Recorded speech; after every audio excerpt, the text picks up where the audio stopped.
Good morning students, welcome to 11th standard economics 4th lesson. Okay, so already we completed 3 lessons. First lesson introduction to microeconomics பார்த்தோம். அதை follow பண்ணி second lesson consumer related consumption analysis discuss பண்ணோம். அதை follow பண்ணி third lesson producer related production analysis discuss பண்ணோம். சரியா? So fourth chapter பார்த்தீங்கன்னா cost and revenue analysis. அடுத்த டாபிக் என்னடா? Cost and revenue analysis. Okay, so இந்த லெசன்ல நம்ம என்ன பார்க்க போறோம் அப்படின்னா to identify the cost involved in the production of any commodity or services and to present the ways in which it is utilized, so combining with the revenue in the calculation of the profit of your firm. Okay வா? So இதோட main objectives என்ன அப்படின்னு பார்த்தீங்கன்னா நம்ம இப்போ ஒரு goods and service produce பண்றோம். For what purpose? Profit earn பண்ணணும் அப்படிங்கிற பர்பஸுக்காக. ஓகேவா? So அந்த profit earn பண்ணணும் அப்படின்னா நம்ம என்ன பண்ணணும்? First of all goods and service produce பண்ணணும். ஓகேவா? So produce பண்ணி சேல்ஸ் பண்ணி அதுலேருந்து கிடைக்கிற இன்கம்மை தான் நம்ம ப்ராஃபிட் அப்படின்னு சொல்லுவோம். சரியா? இப்போ நம்ம சேல்ஸ் பண்ணி கிடைச்ச ரெவன்யூவை நம்ம ப்ராஃபிட் அப்படின்னு கன்சிடர் பண்ணலாமா? அப்படி பண்ணக்கூடாது. சரியா? இப்போ நம்ம ஒரு 1000 யூனிட்ஸ் ப்ரொடியூஸ் பண்ணியிருக்கோம். அதோட ப்ரைஸ் பார்த்துட்டா 10 ஈச் அப்படின்னா இப்போ 10,000 அதை சேல் பண்ணி நமக்கு கிடைக்கும். அந்த 10,000 நம்மளோட ரெவன்யூவா அப்படின்னு பார்த்தீங்கன்னா கிடையாது. சரியா? ஸோ அந்த குட்ஸ் அண்ட் சர்வீஸை ப்ரொடியூஸ் பண்ணுறதுக்காக நம்ம என்ன பண்ணியிருப்போம்? We make some expenditures. Okay, அதுக்கு பேர் தான் என்னடா? காஸ்ட். ஒரு சில செலவு பண்ணியிருப்போம். ஓகேவா? அதை தான் நம்ம ஃபேக்டர்ஸ் ஆஃப் ப்ரொடக்ஷன் அப்படின்னு சொன்னோம். லேண்டுக்கு ரெண்ட் கொடுத்துருப்போம், லேபருக்கு வேஜஸ் ப்ரொவைட் பண்ணியிருப்போம், நிறைய ரா மெட்டீரியல்ஸ் வந்துருப்போம், எலக்ட்ரிசிட்டி பே பண்ணியிருப்போம், இந்த மாதிரி நிறையா எக்ஸ்பெண்டிச்சர் வந்து பண்ணியிருப்போம். சரியா? ஸோ அந்த எக்ஸ்பெண்டிச்சரை டிடெக்ட் பண்ணது போக மீதி இருக்கிற அமௌண்ட்டை தான் நம்ம என்ன பண்ணுவோம்? ப்ராஃபிட் அப்படின்னு கன்சிடர் பண்ணுவோம். சரியா? அப்போ அந்த 10,000ல் நியர்லி ஒரு 7 to 8,000 வந்து நம்ம என்ன பண்ணியிருப்போம்? செலவு பண்ணியிருந்தோம் அப்படின்னா ரிமைனிங் இருக்கிற 2,000 we consider as a profit. ஓகேவா? ஸோ இந்த லெசனில் நம்ம என்ன பார்க்க போகிறோம் அப்படின்னா the cost. காஸ்ட்னா என்ன? காஸ்ட் அனலிசிஸ் எப்படி பண்ணுவோம்? காஸ்ட் கான்செப்ட்ஸ் என்னென்ன, அது ரிலேட்டடாக இருக்கிற தியரிஸ் என்னென்ன அப்படின்னு பார்க்க போகிறோம். சேம் லைக் தட் ரெவன்யூனா என்ன, ரெவன்யூ ரிலேட்டடாக இருக்கிற கான்செப்ட்ஸ் என்னென்ன அப்படிங்கிறத இந்த லெசனில் ப்ரீஃபாக பார்க்க போகிறோம். சரியாடா? Are you clear? ஸோ இந்த லெசன் நேம் என்ன? Cost and revenue analysis. Okay, so இதில் ஃபஸ்ட்டு பாரு, இப்போ இன்ட்ரடக்ஷன் பார்த்தோம். காஸ்ட் அனலிசிஸ் அப்படின்னா என்னென்னு பார்க்கலாம். ஓகேவா? பாரு, காஸ்ட் அப்படின்னா ஆல்ரெடி சொன்ன மாதிரி காஸ்ட் அப்படின்னா என்னம்மா? எக்ஸ்பெண்டிச்சர். ஓகே, பாரு, cost refers to the total expenses incurred in the production of a commodity. So cost analysis refers to the study of behaviour of cost in relation to one or more production criteria, namely size of output, scale of production, prices of factors and other economic variable. So the relationship between cost and output is expressed as the cost function. Okay வா? first cost அப்படின்னா என்னமா? ஒரு goods and சர்வீஸை நம்ம produce பண்ணுறதுக்காக என்னென்ன expenditure எல்லாம் பண்ணுறோமோ, எக்ஸ்பென்சஸ்னால் என்ன? செலவு. ஓகேவா? ஸோ அந்த என்னென்ன எக்ஸ்பென்சஸ் பண்ணுறோமோ that all expenses we can consider as a cost. Okay, so இந்த காஸ்ட்டில் என்னென்னலாம் இன்க்ளூட் ஆகிருக்கும்? இந்த இதை டிட்டர்மைன் பண்ணக்கூடிய ஃபேக்டர் என்ன அப்படின்னு பார்த்தீங்கன்னா size of the product. Okay, எவ்வளோ அவுட்புட் வந்து நம்ம கொடுக்குறோம், ஸ்கேல் ஆஃப் ப்ரொடக்ஷன், என்ன மெத்தட்ஸ் யூஸ் பண்ணுறோம், ப்ரைஸஸ் ஆஃப் ஃபேக்டர், இப்போ ரா மெட்டீரியல் வாங்குறதா இருக்கலாம், ஓகே, வேறு வேஜஸ் பே பண்ணுறதா இருக்கலாம், ரெண்ட்டு கொடுக்குறதா இருக்கலாம், இந்த மாதிரி prices of factor and also the other economic variable, இதெல்லாம் வச்சு தான் we can determine the cost. ஓகேவா? இந்த காஸ்ட் ஃபங்க்ஷன் அப்படின்னா என்ன அப்படின்னு பார்த்தீங்கன்னா நம்ம காஸ்ட் பண்ணுற செலவுக்கும் அதுலேருந்து நம்ம மொத்தமாக ரிசீவ் பண்ணுற அவுட்புட்டுக்கும் இருக்கிற relationship we described as the cost function. Cost function என்னடா? It is a functional relationship between cost and output. நம்ம டோட்டலாக எவ்வளோ காஸ்ட், எவ்வளோ செலவு பண்ணியிருக்கோம், அது பண்ணி எவ்வளோ அவுட்புட்டாக நம்ம ரிசீவ் பண்ணியிருக்கோம் அப்படிங்கிறத தான் நம்ம காஸ்ட் ஃபங்க்ஷன் அப்படின்னு சொல்லுவாங்க. சரியா?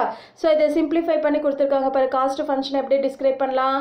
Cost function may be written as C equal to F into Q. Cனா காஸ்ட் ஃபங்க்ஷன், Fனா ஃபங்க்ஷன், Qனா அவுட்புட். அப்போ அவுட்புட்டுக்கும் காஸ்ட்டுக்கு இருக்கிற ரிலேஷன்ஷிப்பை தான் நம்ம என்னன்னு சொல்லுவோம்? Cost function. ஓகே, அதுக்கு எக்ஸாம்பிள் பாருடா. டோட்டல் காஸ்ட், இதெல்லாம் ஒரு அசம்ஷன் வேல்யூ, இது எல்லாத்தையும் சேர்த்து நான் உனக்கு சம்மா கடைசியில் சொல்லித்தரேன். சரியா?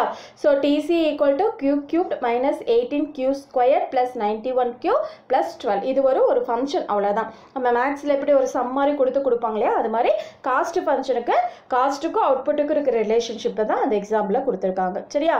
So cost function are derived function because they are derived from the production function. Okay, இதை நோட் பண்ணிக்கோங்கடா. ஸோ ப்ரொடக்ஷன் ஃபங்க்ஷன்லேருந்து நம்ம காஸ்ட்டை அதுலேருந்து அதை எடுத்துக்கிறனால டிரைவ்னா ரிசீவ் பண்ணுறதுனால it is otherwise called as the derived function. Cost function என்னென்னு பண்ணுறோம், டிரைவ்டு ஃபங்க்ஷன் அப்படின்னு சொல்கிறோம். சரியா? ஸோ இப்போ என்ன பார்க்கலாம், basic concepts of cost concept பார்க்கலாம். ஓகே, பேசிக் காஸ்ட் கான்செப்ட் இதெல்லாம் very very interesting chapter, very important chapter also. So listen carefully. Okay, so first cost கான்செப்ட்ல நம்ம பார்க்க போற காஸ்ட் என்னன்னு பார்த்தீங்கன்னா மணி காஸ்ட். இது காஸ்ட் கான்செப்ட்னு சொல்லலாம், டிஃப்ரெண்ட் கைண்ட்ஸ் ஆஃப் காஸ்ட் அப்படின்னு சொல்லலாம். சரியா? ஸோ மணி காஸ்ட்னா என்னன்னு பார்த்தீங்கன்னா இந்த ஃபார்ம் ஆஃப் மணி. ஓகே, நீ நல்லா அசியூம் பண்ணிக்கோ, இந்த இடத்துல நீ ப்ரொடியூசர், இந்த இடத்துல நீ யாருடா, நீ ப்ரொடியூசர். அப்போ காசு பணம் கொடுத்து உன்னோட குட்ஸ் அண்ட் சர்வீஸை ப்ரொடியூஸ் பண்ணுறதுக்காக நீ என்னெல்லாம் வாங்குறியோ, பணமாக கொடுத்து என்னென்னலாம் வாங்குறியோ, that is we described as the money cost. ஓகே, அதை கொடுத்துருக்காங்க பாரு. Production cost expressed in money terms, it is called as the money cost. So in other words, it is the total expenses incurred by the firm in producing a commodity.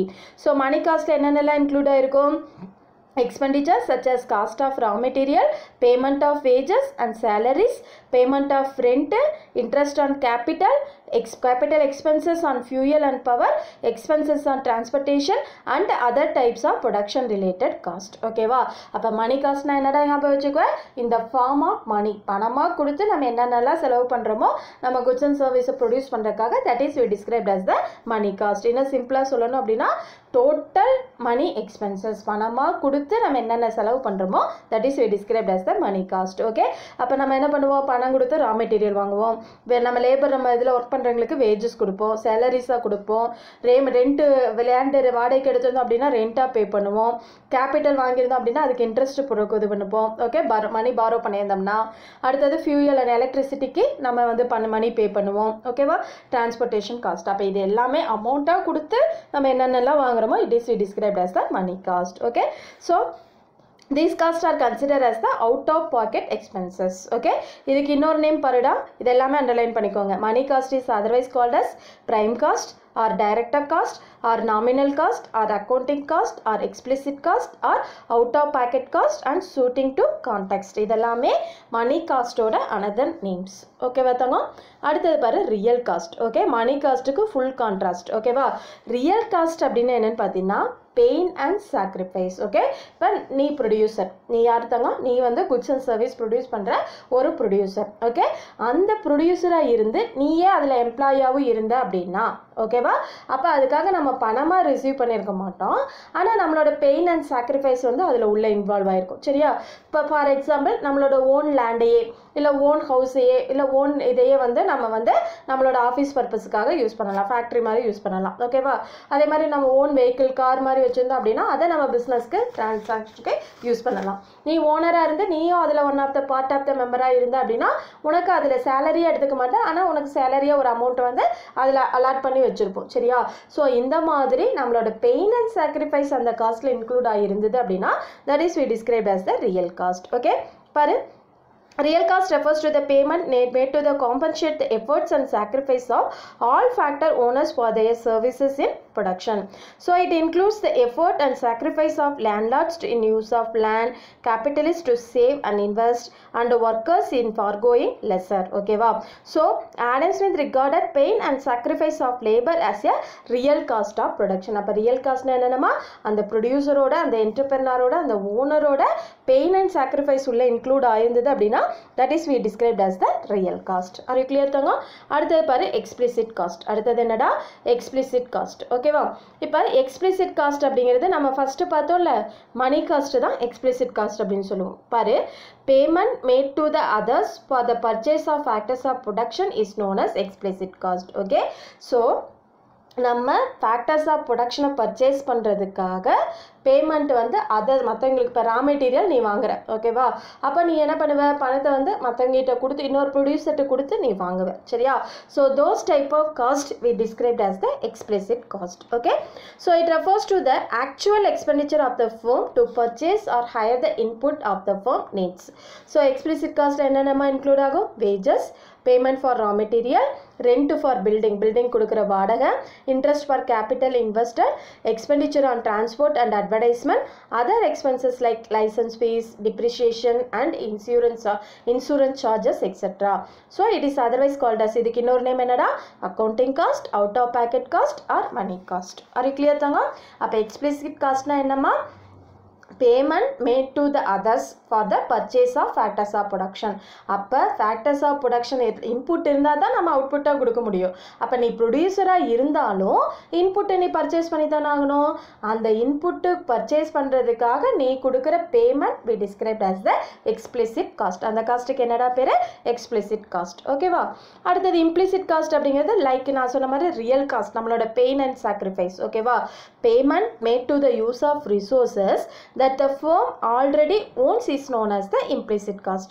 நம்ம ஓனராக இருந்து நம்மளோட ரிசோர்ஸஸை நம்மளோட production ப்ராசஸ்க்கு நம்ம use பண்ணிக்கிட்டோம் அப்படின்னா அந்த காஸ்ட்டையும் நம்ம என்ன பண்ணிக்கணும், நம்மளோட டோட்டல் ரெவன்யூலேருந்து டிடெக்ட் பண்ணோம் அப்படின்னா தான் we can find out the actual profit. ஓகேவா? So that is we described as the implicit cost. Okay, so in simple terms, implicit cost refers to the imputed cost of your firm's self-owned and self-employed resources. நம்மளோட own resources, otherwise நம்மளே அதில் ஒரு part of the worker-ஆக இருக்கிறது. சரியா? இப்போ self-owned, self-employed resources தான் நம்ம implicit cost அப்படின்னு சொல்கிறோம். A firm or producer may use his own land, building, machinery, car and other factors in the production process of production. என்னது, நம்மளே ஓனராக இருந்து நம்மளோட own land, building, machinery, car, இந்த மாதிரி இதெல்லாம் நம்மளோட ப்ரொடக்ஷன் ப்ராசஸ்க்கு யூஸ் பண்ணோம் அப்படின்னா that is we described as the implicit cost. So these costs are not recorded under the normal accounting practices as no cash payment take places. But however, the value of own services are imputed and considered for preparing the profit and loss account. ஓகேவா? அப்போ நம்ம profit and loss account consider பண்ணுறப்ப we can include the implicit cost. இந்த those type of cost நம்ம என்ன பண்ண மாட்டோம், not entering in the accounting bookல ஆட் பண்ண மாட்டோம். பட் நம்ம ரியல் ப்ராஃபிட் அண்ட் லாஸ் கண்டுபிடிக்கணும் அப்படின்னா we can add those type of self-employed or self-owned resources also. Okay, so it is otherwise called as the imputed cost or book cost. Are you clear தங்க? Okay, அடுத்தது பாரு economic cost. Okay, economic cost எப்படின்னா என்னென்னா, நம்ம இப்போ ரெண்டு cost பார்த்தோம்ல, implicit cost, explicit cost, அந்த ரெண்டையும் ஆட் பண்ணோம் அப்படின்னா that is we described as the economic cost. It refers to all payment made to the resources owned and purchased or hired by the firm in order to ensure their regular supply to the process of production. Okay, so என்னடா எல்லா பேமெண்ட்டும் real காஸ்ட்டாக என்னென்னலாம் கொடுத்துருக்கோமோ, நம்மளோட own resources என்னென்னலாம் போட்டிருக்கோமோ அந்த cost plus பேமெண்ட்டாக மணியாக என்னென்ன ஃபார்மேட்டில் கொடுக்குறோமோ அந்த cost. Okay, so both explicit cost and implicit cost அந்த ரெண்டு காஸ்ட்டையும் ஆட் பண்ணோம் அப்படின்னா that is we described as the economic cost. Okay, பாரு, it is the summation of the explicit and implicit cost. Summation and a total. So economic cost is irrelevant or calculate the normal profit and thereby the economic profit of a firm. Okay, so on the particular firm or industry oda correct accurate economic profit நம்ம கண்டுபிடிக்கணும் அப்படின்னா we can consider that economic cost. Economic cost அப்படிங்கிறது என்னடா, both explicit cost and also the implicit cost. Okay, okay, அடுத்த cost பாருடா social cost. அடுத்த cost என்னடா, social cost.